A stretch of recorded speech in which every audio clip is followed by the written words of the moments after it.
బల్దియా రాజకీయం చాలా గ్యాప్ తర్వాత గరం కాబోతోంది. జీహెచ్ఎంసీ కౌన్సిల్ సమావేశం కోసం కత్తులు నూరుతున్నాయి మూడు ప్రధాన పార్టీలు. బీఆర్ఎస్ కాంగ్రెస్ పార్టీలు బాహాబాహికి రెడీ అంటున్నాయి. 2025-26 సంవత్సరానికి గాను 8,440 కోట్ల వార్షిక బడ్జెట్ను ఆమోదించడమే ఎజెండాగా మీటింగ్ సాగనుంది. కానీ అంతకు మించిన పొలిటికల్ అజెండాలో ఢీ అంటే ఢీ అంటున్నాయి మూడు పార్టీలు. ముఖ్యంగా స్థానిక సమస్యలపై కౌన్సిల్లో గళం విప్పి జగడానికి సై అంటున్నారు విపక్ష కార్పొరేటర్లు.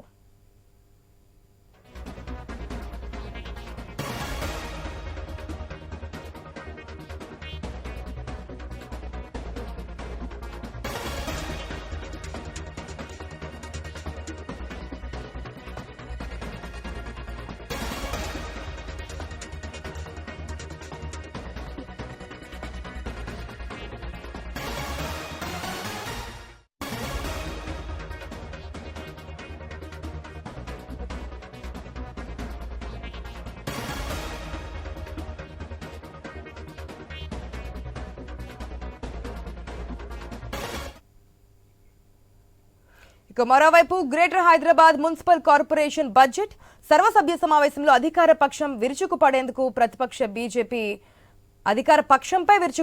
ప్రతిపక్ష బీజేపీ కత్తులు దూస్తోంది. గ్రేటర్ సమస్యలపై బల్దియా మీటింగ్ లో ప్రభుత్వాన్ని నిలదీయాలని బీజేపీ కార్పొరేటర్లకు ఆ పార్టీ రాష్ట్ర నాయకత్వం దిశానిర్దేశం చేసింది. ఈ మేరకు BJP MP Laxman, organisational secretary Chandrashekhar Tiwari greater కార్పొరేటర్లతో పార్టీ కార్యాలయంలో సమావేశమయ్యారు. హైదరాబాద్ లోని సమస్యలపై కలిసికట్టుగా పోరాటం చేయాలని, దూకుడుగా వెళ్లాలని ఎంపీ లక్ష్మణ్ సూచించారు. ఇక గ్రూపులు కట్టి ప్రజా సమస్యలపై పోరాటాలను విచ్ఛిన్నం చేసుకోవద్దని సూచించారు. బల్దియా ఎన్నికలకు ఏడాది సమయం ఉన్నందున మరింత ఫోకస్డ్ గా ప్రభుత్వంపై పోరాడాలని కార్పొరేటర్లకు చెప్పారు బీజేపీ ఎంపీలు. మరి ఏ విధంగా ఉండబోతుంది బల్దియా రాజకీయం? హాట్ గా సాగుతున్నట్టు తెలుస్తోంది. పూర్తి అప్డేట్స్ మా ప్రతినిధి లహరి ద్వారా తెలుసుకుందాం. లహరి, సాషా, ఈరోజు మరికొద్ది సేపట్లో జీహెచ్ఎంసీ కౌన్సిల్ సమావేశము జరుగుతుంది. ఇటు 2025-2026 ఆర్థిక సంవత్సరంలో పెట్టబోయేటువంటి బడ్జెట్ 8,440 కోట్ల రూపాయల బడ్జెట్ ఆమోదంపై కూడా ఈ సమావేశంలో చర్చలు కొనసాగే అవకాశం ఉంది. అయితే మరికొద్ది సేపట్లో జరగబోయేటువంటి ఈ సమావేశానికి ఇటు కార్పొరేటర్లు, అలాగే ఎమ్మెల్సీలు, ఎమ్మెల్యేలు, ఎంపీలు అందరూ కూడా హాజరు కాబోతున్నారు. అయితే చూసుకోవచ్చు, గత కొద్ది రోజుల నుంచి కూడా ఇటు పార్టీ మార్పుపై, అలాగే బడ్జెట్పై ఆమోదాలపై కూడా చర్చలు జరుగుతూనే ఉన్నాయి. ఒకవైపు కార్పొరేటర్లు కూడా గత కొద్ది రోజుల నుంచి కూడా ఇటు బీఆర్ఎస్ పార్టీ నుంచి ఎన్నికై మేయర్, డిప్యూటీ మేయర్, ఇటు పార్టీ కాంగ్రెస్ పార్టీలోకి వచ్చిన తర్వాత ఎలాంటి అభివృద్ధి కూడా చేయలేదు, కొన్ని డివిజన్లకు అసలు పట్టించుకోలేదని చెప్పేసి కూడా కొంతమంది కార్పొరేటర్లు చెప్తున్నటువంటి పరిస్థితి. సో చూసుకోవచ్చు, ఇక్కడ బీజేపీ కార్పొరేటర్లు మొత్తం కూడా నిరసన వ్యక్తం చేస్తున్నారు. ఈ రోజు కౌన్సిల్ సమావేశం నిర్వహిస్తున్నారు కాబట్టి ఇక్కడ ఆ పార్టీ మార్పుతో పాటుగా ఇటు బడ్జెట్ ఎక్కడెక్కడ కేటాయిస్తున్నారు, ఎంత బడ్జెట్ కేటాయిస్తున్నారు, నిధులన్నీ కూడా ఎక్కడికి పోతున్నాయని చెప్పేసి కూడా కార్పొరేటర్లు చెప్తున్నటువంటి పరిస్థితి. సో కొంతమందితో మాట్లాడే ప్రయత్నం చేద్దాం. సో ఎందుకంటే మామూలుగా కౌన్సిల్ సమావేశానికి వస్తున్నటువంటి వాళ్ళు కేవలం సభల సమావేశాల్లో మాట్లాడడానికి వస్తుంటారు. వాళ్ళు బడ్జెట్ పైన ఏదో సమావేశంలో చర్చించడానికి వస్తారు. కానీ వీళ్ళు భిక్షాటన చేస్తూనే నిరసన వ్యక్తం చేస్తున్నటువంటి పరిస్థితి. సో మ్యామ్ చెప్పండి, అసలు భిక్షాటన చేస్తూ నిరసన వ్యక్తం చేయడానికి రీజన్ ఏంటి? అసలు ఈ రోజు మేము సింబాలిక్ గా వచ్చామండి, కానీ రోజు గత 4 సంవత్సరాల నుంచి మా పరిస్థితి ఇదే. మాతో పాటుగా మొత్తం అన్ని 150 కార్పొరేటర్లు, బీజేపీ గాని, టీఆర్ఎస్ గాని, ఎంఐఎం గాని, కాంగ్రెస్ గాని, అందరి పరిస్థితి ఇదే. మేము నిధులు కడుతున్నాము, ప్రజల సమస్యలకు వాళ్ళకు అభివృద్ధి చేయాలి, మాకు డబ్బులు ఇవ్వండి అని చెప్పి ఆఫీసుల చుట్టూ మా చెప్పుల అరగంగా మేము తిరుగుతున్నాం. కానీ ఇంతవరకు కూడా ఎలాంటివి జరగలేదు. మేమే కేవలం ప్రశ్నిస్తున్నామని మీరు అనుకోకండి. నిజంగా కూడా వేల కోట్ల రూపాయల బడ్జెట్ ప్రతి సంవత్సరం వీళ్ళు పెడుతున్నారు. పాలాభిషేకాలు చేస్తున్నారు. ఆ ముఖ్యమంత్రి గొప్ప అంటే ఈ ముఖ్యమంత్రి గొప్ప అని మాట్లాడుకుంటున్నారు. కానీ ఇయాలటి వరకు కూడా ఎక్కడ పనులు అక్కడే ఆగిపోయాయి. సుమారు 12,000 కోట్ల రూపాయలు కాంట్రాక్టర్లకు బిల్లులు చెల్లించాలి. బిల్లులు చెల్లించలే కాబట్టి రేపో మాపో మేము అసలు స్ట్రైక్ కి పోతాము, మేము పనులు చేయమని చెప్పి వాళ్ళు అంటున్నారు. ఈ రోజు వీధి లైట్లు వెలుగులో ఉండాల్సిన మన హైదరాబాద్ నగరం మొత్తం చీకటిమయం అయిపోయింది. మేయర్ గారి పరిస్థితి ఎలా ఉంటదంటే, బడ్జెట్ కి రండి, చెప్పింది వినండి, పెట్టింది తినండి, పొండి, అంతేగాని సమస్యల పైన చర్చ ఉండదు, ఏముండదు. ఈ రోజు బడ్జెట్ సేమ్ ఇలాగే బొక్కలతోటి ఉంది. మొత్తము డొల్లా, ఏది నిజము లేదు, అన్ని అబద్ధాలు మాత్రమే ఉన్నాయి. మొత్తం మీద అనేకమైనటువంటి సమస్యలతో జీహెచ్ఎంసీలో నరకయాతన పడుతున్నామంటూ కూడా కార్పొరేటర్లు చెప్తున్నారు. సో మరికొంతమందితో మాట్లాడే ప్రయత్నం చేద్దాం. సార్, ఏంటి ఏం సమస్య అసలు ప్రధానంగా మీకు ఉన్నటువంటి? బడ్జెటే బోగస్. సమస్య ఏముంటుంది అసలుకి? ఫస్ట్ పేజ్లో మీరు గమనిస్తే చూడండి, మేజర్ రెవెన్యూ ప్రాపర్టీ ట్యాక్స్ అని చెప్పి ఈ 20 సంవత్సరాల నుంచి ప్రాపర్టీ ట్యాక్స్ ఎప్పుడు పెంచలే అని చెప్పి రాసి అయినా కానీ మాకు ఎక్స్పెండిచర్ పెరుగుతుందని రాసింది. ఫస్ట్ పేజ్లో ఫైనాన్షియల్ ఓవర్వ్యూ అని చెప్పి ఒక పేజ్ ఉంది, మీరు చూడొచ్చు దాన్ని. అంటే ఈ ఫస్ట్ పేజ్లోనే బోగస్ ఉంది. మొన్న లాస్ట్ బడ్జెట్లో 1200 కోట్లు ప్రభుత్వం కాంగ్రెస్ ప్రభుత్వం ఇచ్చింది అని చెప్పి పాలాభిషేకాలు పూలాభిషేకాలు చేశారు. ఆ 1200 కోట్లు ఎక్కడ పోయినా చెప్పట్లేదు. బడ్జెట్ మొత్తం డొల్లా. కనీసం రిక్షాలు కూడా రిపేర్ చేసే పరిస్థితి ఈ జిహెచ్ఎంసీకి లేదు. కాంట్రాక్టర్ బిల్లులు ఇవ్వట్లే, అందరు తెలిసిన విషయం. మేము పాత్రికేయుల మిత్రులు కూడా తెలిసిన విషయంలే. Street light వెలగట్లే. ఎందుకు వెలగట్లే అంటే శాలరీలు ఇవ్వట్లే. మరి ఈ బడ్జెట్ ఏంది, సమావేశాలు ఏంది, ఎందుకు ఇది అంతా వృధా కదా సమయం అంతా? అదే మేము ప్రశ్నించదలుచుకున్నాం. బడ్జెట్ అంతా కూడా బోగస్, అంతా కూడా మ్యానిపులేట్ చేసిన బడ్జెట్ అంతా కూడా ఇక్కడ పెట్టి ఎటువంటి సౌకర్యాలు ప్రజలకు ఇవ్వట్లేదు. ఎటువంటి ఫండ్స్ స్థానిక కార్పొరేట్ 4 సంవత్సరాలు ఎటువంటి గ్రాంట్స్ కార్పొరేటర్కి సపరేట్గా ఎప్పుడు కూడా గ్రాంట్స్ ఇవ్వలేదు. ఈ 4 సంవత్సరాల నుంచి నేను ఫస్ట్ టైం నేను కార్పొరేటర్ని. 4 సంవత్సరాల నుంచి ఒక 50 లక్షలు, సంవత్సరానికి ఒక 20 లక్షలు, 30 లక్షల గ్రాంట్ ఇప్పటివరకు ఎప్పుడు ఇవ్వలేదు. మరి ఇంకా బడ్జెట్ ఎందుకు, ఈ సమావేశాలు ఎందుకు? డబ్బులు వేస్ట్ కదా దండగా. ఈ కూర్చోవడం, ఛాయలు కాఫీలు తాగడానికి 200 కోట్లు వేసుకురండి దీంట్లో, ఛాయలు కాఫీలకి. అది పరిస్థితి. ఈ యొక్క ప్రజలు గమనిస్తుంటే తప్పకుండా సమయం వచ్చినప్పుడు ప్రజలే బుద్ధి చెప్తారు. సో ప్రజలు సమస్యలు తీర్చాల్సినటువంటి కార్పొరేటర్లే ఆందోళన వ్యక్తం చేస్తున్నారు. ఎందుకంటే గత కొద్ది రోజుల నుంచి కూడా ఎన్నో సమస్యలతో సతమతం అయిపోతున్నారు. ఎందుకంటే 1000 కోట్లు పెడుతున్నారు, కానీ ఆ 1000 కోట్లు ఎక్కడికి వెళ్ళిపోతున్నాయి, ఎవరు కూడా మాకు కేటాయించట్లేదు అని చెప్పేసి కూడా కార్పొరేటర్లు ఆందోళన వ్యక్తం చేస్తున్నారు. సో చూసుకోవచ్చు, ఉదయం నుంచి కూడా ఇక్కడ మొత్తం కూడా హాట్ గా నడిచిపోతుందని చెప్పుకోవచ్చు. నిరసన వ్యక్తం చేస్తున్నారు. మరోవైపు ఇటు బీజేపీ కార్పొరేటర్లు ఇక్కడ నిరసన వ్యక్తం చేస్తున్నారు. మరోవైపు కాంగ్రెస్ కార్పొరేటర్లు ఈ రోజు ఉదయం హైదరాబాద్ ఇన్ఛార్జ్ మంత్రి పొన్నం ప్రభాకర్ తో ఇటు ఎమ్మెల్యేలు, ఎమ్మెల్సీలు, ఎంపీలు అందరూ కూడా భేటీ అయినటువంటి పరిస్థితి. ఎందుకంటే ఈ రోజు జరగబోయేటువంటి కౌన్సిల్ సమావేశంలో ఎలా వ్యూహాలపైన అలాగే చర్చలపైన కూడా ప్రతిదీ కూడా డిస్కషన్ చేస్తున్నారని చెప్పుకోవచ్చు. సో చెప్పండి సార్, ఏంటి ప్రధానంగా మీరు నిరసన వ్యక్తం చేయడానికి రీజన్ ఏంటి? ఏ సమస్యలతో ఇబ్బంది పడుతున్నారు? అసలు కమిషనర్ మేయర్ ఎట్లాంటి రెస్పాండ్ అవుతున్నారు? ఈరోజు నిరసన లేదు. ఏదైతే గౌరవ మేయర్ గారి ఆధ్వర్యంలో ఈ బడ్జెట్ అనేది సమావేశం ఈరోజు నిర్వహించడం జరుగుతుంది. బడ్జెట్ను తప్పకుండా ఆమోదించుకుంటాం. గ్రేటర్ హైదరాబాద్లో కాంగ్రెస్ ప్రభుత్వంలో గౌరవ ముఖ్యమంత్రి వర్యులు రేవంత్ రెడ్డి గారి ఆధ్వర్యంలో జరుగుతున్నటువంటి అభివృద్ధిని ఓర్వలేక ప్రతిపక్ష పార్టీలు బీఆర్ఎస్ కావచ్చు, బీజేపీ కావచ్చు, కక్షపూరితంగా దీన్ని అడ్డుకోవాలి, ప్రజల సమస్యలపైన చర్చ జరగకూడదు, ఈ ప్రభుత్వానికి మంచి పేరు రాకూడదని చెప్పేసి వారి యొక్క కుట్రపూరితంగా ఈరోజు అవిశ్వాసం అని చెప్పేసి ఒక కుట్రపూరిత రాజకీయాన్ని తెరపైకి తేవడం జరుగుతుంది. అసలు అవిశ్వాసం ప్రవేశపెట్టాలంటే 4 సంవత్సరాలు గడవాలి. అవిశ్వాసం ఇప్పటికీ ఇంకా 11 రోజుల సమయం ఉంది. అవిశ్వాసానికి సరిపడే సంఖ్యాబలం లేదు. 150 మంది కార్పొరేటర్లు, 250 మంది ఎక్స్ అఫిషియో సభ్యులు ఉన్నటువంటి ఈ సభలో ఇప్పటికీ వాళ్ళకి సరిపడా సంఖ్యాబలం లేకున్నా కూడా దాన్ని తెరపైకి తీసుకురావడం జరుగుతుంది. కాబట్టి వీటన్నింటిని కూడా తిప్పికొట్టి మా యొక్క బడ్జెట్ను ఈరోజు తప్పకుండా పాస్ చేయించుకుంటామని చెప్పగలుగుతాం. సో మొత్తం ఇదైతే ఇక్కడ హాట్ గా జరిగిపోతుందని చెప్పుకోవచ్చు. ఎందుకంటే కౌన్సిల్ సమావేశానికి చాలా మంది కూడా హాజరవుతున్నారు. దాదాపుగా 150 మంది కార్పొరేటర్లు ఉంటే ఇప్పుడు ప్రస్తుతం అయితే 146 కార్పొరేటర్లు ఉన్నారు. అయితే ఈ 146 కార్పొరేటర్లు కూడా అందరూ కూడా ఇటు బీజేపీ నుంచి 39 మంది, అలాగే కాంగ్రెస్ నుంచి 24 మంది, అలాగే ఎంఐఎం నుంచి 41 మంది, అలాగే మనం చూసుకోవచ్చు బీఆర్ఎస్ నుంచి కూడా 42 మంది కార్పొరేటర్లు కూడా పాటు ఇటు ఎక్స్ అఫీషియల్ మెంబర్స్ కూడా 50 మంది కార్పొరేటర్లు కూడా ఇక్కడికి 50 మంది కూడా ఎంపీలు, ఎమ్మెల్యేలు, ఎమ్మెల్సీలతో పాటు అందరూ కూడా ఇక్కడ కౌన్సిల్ సమావేశానికి హాజరు కాబోతున్నారు. అయితే ప్రధానంగా చాలా వరకు కూడా కొన్ని రోజుల నుంచి, కొన్ని సంవత్సరాల నుంచి కూడా ఎన్నో సమస్యలతో ఇబ్బంది పడుతున్నారు. ఎందుకంటే ఎవరు కూడా ఏ అధికారి కూడా పట్టించుకోవట్లేదు. దీంతో ఎన్నో ఇబ్బందులు కూడా పడ్డామని చెప్పేసి కూడా కార్పొరేటర్లు చెప్తున్నారు. సో చూసుకోవచ్చు, మరికొంతమందితో మాట్లాడే ప్రయత్నం చేద్దాం. మ్యామ్ చెప్పండి, సో ఏంటి అసలు ఈ రోజు ప్రతిసారి కూడా కౌన్సిల్ సమావేశం ఏర్పాటు చేస్తున్నారు, మధ్యలోనే వాయిదా పడుతుంది. అసలు ఈసారి అయినా సరే కౌన్సిల్ సమావేశము సవ్యంగా జరుగుతుందంటారా?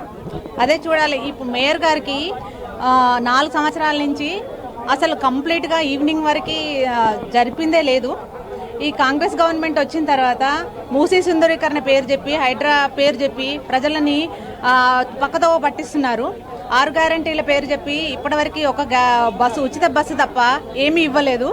ప్రతి డివిజన్లో డ్రైనేజ్ ఓవర్ఫ్లో, రోడ్లు కానివ్వండి, మొత్తం ఎక్కడ పడితే అక్కడ డివిజన్ సమస్యలు అలాగే ఉన్నాయి. ఈ బడ్జెట్ ఇంత ప్రవేశపెట్టినా కానీ కాంట్రాక్టర్స్కి బిల్లు చెల్లించలేక అటు టెండర్ కూడా పార్టిసిపేట్ చేయలేకపోతున్నారు వాళ్ళు. మేము జెడ్సీ ఆఫీసుల చుట్టూ, డీసీసీల ఆఫీసుల చుట్టూ తిరగడమే సరిపోతుంది. అభివృద్ధి చేయండి, మాకు డబ్బులు ఇవ్వండి, బడ్జెట్ కేటాయించండి అని అడుగుతున్నాము మేయర్ గారిని. ఈ మేయర్ గారు సభ సాయంత్రం వరకు నిర్వహిస్తుందా లేదా అన్నది ఇప్పుడు డౌట్. సో మొత్తం మీద ఈ రోజు జరగబోయేటువంటి కౌన్సిల్ సమావేశం మరికొద్ది సేపట్లో స్టార్ట్ అవ్వబోతుంది. మరి ఈ రోజైనా సరే ఈవినింగ్ వరకు ఈ కౌన్సిల్ సమావేశం కొనసాగుతుందా లేదా అని చూడాలి. ఎందుకంటే ప్రతిసారి కూడా మధ్యాహ్నం వరకే కౌన్సిల్ సమావేశం అనేది వాయిదా పడుతుంది. కార్పొరేటర్ల మధ్య ఘర్షణ చోటు చేసుకోవడం, తోపులాట చోటు చేసుకోవడం, ఇలా వివిధ కారణాల వల్ల కౌన్సిల్ సమావేశం అనేది మధ్యలోనే వాయిదా పడుతూనే ఉంది. అర్ధాంతరంగా కూడా ఒక్కోసారి ముగిసిపోయినటువంటి పరిస్థితి కూడా మనం చూసాము. అయితే ఈసారైనా సరే సవ్యంగా ఈ కౌన్సిల్ సమావేశం ప్రజా సమస్యల గురించి చర్చిస్తారా లేదా అనేది చూడాలి. సో మరికొంతమందితో మాట్లాడే ప్రయత్నం చేద్దాం. ఎందుకంటే ఇక్కడ బీజేపీ కార్పొరేటర్ మల్కాజ్గిరికి సంబంధించినటువంటి వ్యక్తి సో భిక్షాటన చేస్తూ కూడా మనకి ఇక్కడ కనిపిస్తున్నారు. సార్ శ్రవణ్ గారు చెప్పండి, ఏంటి అసలు ఈ వేషం ఏంటి? డిఫరెంట్ గా వచ్చారు, కౌన్సిల్ సమావేశానికి వచ్చినట్టుగా లేదు, అసలు ఎందుకు ఈ విషయంతో రావాల్సి వచ్చింది? ఈసారి ప్రతిసారి ఇదే పరిస్థితి అండి. ఇప్పుడు ఇది ఈ రోజు సింబాలిక్ గా చూపించాం తప్ప 150 మంది కార్పొరేటర్లు పార్టీలకు అతీతంగా ప్రతిరోజు చేస్తున్న పని ఇదే. సోనల్ ఆఫీసుల చుట్టూ, సర్కిల్ కార్యాలయం చుట్టూ, ప్రధాన కార్యాలయం చుట్టూ, మేయర్ గారి చుట్టూ, కమిషనర్ గారి చుట్టూ కాళ్ళరిగేలా తిరిగిన రూపాయి రావట్లేదు. ఈరోజు గత బడ్జెట్లో ప్రభుత్వం ఇస్తానటువంటి 12,000 కోట్ల రూపాయలు ఇచ్చింది గుండు సున్నా. స్టేట్ ఫైనాన్షియల్ కమిషన్ గ్రాంట్స్ లో వచ్చిన డబ్బులు గుండు సున్నా. ప్రాపర్టీ ట్యాక్స్ రూపంలో రావాల్సిన డబ్బులు గుండు సున్నా. మోటార్ వెహికల్ ట్యాక్స్ లో వచ్చే డబ్బులు గుండు సున్నా. ప్రొఫెషనల్ ట్యాక్స్ వచ్చింది అంతంత మాత్రమే. స్టాంప్ డ్యూటీ పేరుతో విడుదల చేశాను 3,000 కోట్ల రూపాయలు. ఆనపిల్లంట సినిమాలో కోడిని కట్టేసి అన్నం తినమన్నారు, చందాన పీడీ అకౌంట్లో వేసి అలా చూపించారు తప్ప ఆ డబ్బులు రియలైజ్ అయ్యేటువంటి పరిస్థితి లేదు. అంటే కేవలం ప్రజలని మోసం చేయడానికి బడ్జెట్ పెట్టారు. నేను డిమాండ్ చేస్తా ఉన్నా, మీ దగ్గర నిజంగా నీ డబ్బులు ఉంటే ఈరోజు 10 నెలల నుంచి కాంట్రాక్టర్ బిల్లులు లేక సూసైడ్ చేసుకుంటారు, ఎందుకు బిల్లులు పే చేయట్లేదు? జిహెచ్ఎంసీ 2,000 కోట్ల రూపాయలు వడ్డీ మాత్రమే కడతాం ప్రతి సంవత్సరం, ఆ భారాన్ని తగ్గించుకునే ప్రయత్నం ఎందుకు చేయట్లేదు? 6,000 కోట్ల రూపాయలు జిహెచ్ఎంసీ అప్పుల్లో ఉంది, ఆ భారాన్ని తగ్గించుకునే ప్రయత్నం ఎందుకు చేయట్లేదు? ఈరోజు కనీసం స్ట్రీట్ లైట్లు కూడా లేని పరిస్థితి జిహెచ్ఎంసీలో పూర్తిగా అంధకారంలో మునిగింది. 10,000 రూపాయలు జీతాలు లేక సిఎంఎస్ బాక్స్ ఆపరేటర్లు కూడా రాలేని పరిస్థితిలో ఉంటే జిహెచ్ఎంసీ మొద్దు నిద్రపోతా ఉంది. దీనిపైన చర్చ చేయాలని అంటే మేయర్ గారు 10 కోట్ల రూపాయలకు నిమిషం కేటాయించిన 14 గంటలు కేటాయించాల్సిన పరిస్థితి ఉంటే ఒక 10 నిమిషాలు కూడా కేటాయించకుండా budget deem to be approved అని ప్రతిసారి మేయర్ గారు పారిపోతుండడం, కమిషనర్ గారు పారిపోతుండడం పూర్తిగా ప్రజా విరుద్ధము. మీకు చేత కాకపోతే మీరు దిగిపోండి, అంతేగాని భాగ్యనగరపు 1,20,00,000 మంది భాగ్యనగర్ ప్రజల రక్తపు పన్నుని మీరు ఈ విధంగా దోచుకునేటువంటి హక్కు మీకు లేదు అని చెప్పడం కోసం ఈ యొక్క ప్రయత్నము. సో మొత్తం మీద ఇప్పుడు కౌన్సిల్ సమావేశం ఏర్పాటు చేసిందే ప్రజల సమస్యల గురించి, అలాగే ఎక్కడెక్కడ ఏ అభివృద్ధి కార్యక్రమాలు కావాలి వాటి గురించి డిస్కస్ చేయడానికి కౌన్సిల్ సమావేశం ఏర్పాటు చేస్తారు. మరి మీరు ప్రధానంగా ఈ రోజు డిస్కస్ చేసే అంశాలు అయితే ఇప్పుడు చెప్తున్నారు, అసలు ట్యాక్స్ కి సంబంధించినటువంటి ఏవి కూడా పట్టించుకోవట్లేదు, మేయర్ దృష్టికి వెళ్తుందా లేదా అనేది క్వశ్చన్ మార్క్ అని చెప్పేసి మీరు చెప్తున్నారు. సో మరి ఈ రోజు ప్రజా సమస్యల గురించి కౌన్సిల్ సమావేశం ఏర్పాటు చేశారు. మరి ఈ రోజు మేయర్ కి మీరేం చెప్పబోతున్నారు? మేము ఒకటే అడుగుతున్నాము, బడ్జెట్ ప్రజల రక్తపుతో పన్ను, దీనిపైన పూర్తి స్థాయిలో చర్చ జరపాలి. 8,500 కోట్ల రూపాయలు కనీసము 10 కోట్లకు నిమిషం కేటాయించండి, పూర్తి స్థాయిలో బడ్జెట్ పై చర్చ జరపండి అని మేము డిమాండ్ చేస్తున్నాము. సో మొత్తం మీద అయితే వీళ్ళు గత కొద్ది సంవత్సరాల నుంచి కూడా ఎంతో బడ్జెట్ కేటాయిస్తున్నారు, కానీ అభివృద్ధి మాత్రం జరగట్లేదని చెప్తున్నారు. మరికొంతమందితో మాట్లాడే ప్రయత్నం చేద్దాం. మ్యామ్ చెప్పండి, ఏంటి మీరు నిరసన వ్యక్తం చేయడానికి రీజన్ ఏంటి? ఉదయం నుంచి కూడా కౌన్సిల్ సమావేశం ఒకవైపు, మీరు అసలు ఎందుకు? ఒక విషయము, ఏ రోజైతే జిహెచ్ఎంసీ కౌన్సిల్లో అన్ని పార్టీలు గెలిచి ఈరోజు ఈ కౌన్సిల్లోకి వచ్చి అసలు ఏం సాధించామన్నది ఇప్పుడున్న ప్రభుత్వం, అంతకుముందున్న బీఆర్ఎస్ ప్రభుత్వం కూడా చెప్పాల్సిన అవసరం ఉంది. ఎంఐఎం, బీఆర్ఎస్, వీరు కాంగ్రెస్ అందరూ ఒకటే, ఇందులో ఏమీ తేడా లేదు. ఎందుకంటే ఆ రోజు ఏదైతే డెవలప్మెంట్ డల్లాస్ నగరం చేస్తానని వాళ్ళు చెప్పారో, గొంత చూస్తే 1,000 రూపాయలు చేస్తామన్నారో, ఈ రోజు ఇదే రేవంత్ రెడ్డి గారు ఖచ్చితంగా ప్రజలకు సమాధానం చెప్పాల్సిన అవసరం. మౌలిక సదుపాయాలే ఇవ్వలేని వాళ్ళు ప్రజలు ఈ హైదరాబాద్ నగరానికి ట్యాక్స్ వసూలు చేసి అసలు హైదరాబాద్ నగరంలో ఏం మార్చారు అన్నది ఇద్దరు చెప్పాల్సిన అవసరం ఉంది. ఆ సమాధానం చెప్పలేకుండా ఇవాళ కొత్తగా ఏదో ఆ పథకాలు ఈ పథకాలు ఫ్రీ ఇస్తున్నాము, ఏం ఫ్రీ జరిగింది? బస్సులు అన్నారు, పథకాలు అన్నారు, ఏది 6 పథకాలు అన్నారు, ఏం గ్యారెంటీలు చేశారు? ఏది చెయ్యరు. మౌలిక సదుపాయాలు ఇవ్వలేని వాళ్ళు పెద్ద పెద్ద మాట్లాడే అర్హత కూడా లేదు. ఈ ప్రభుత్వం ఖచ్చితంగా భారతీయ జనతా పార్టీ కార్పొరేటర్స్ అందరం కూడా మేము ఇది ఖండిస్తున్నాము.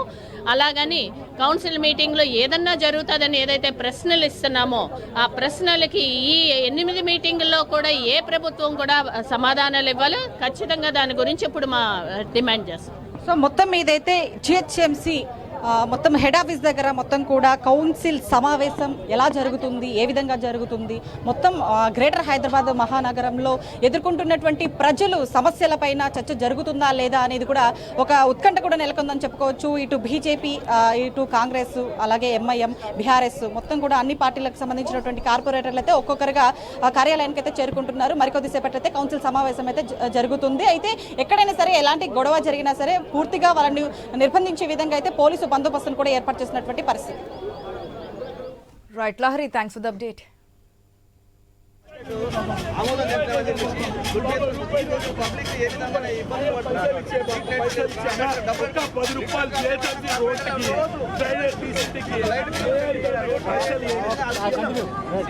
చూపించడానికి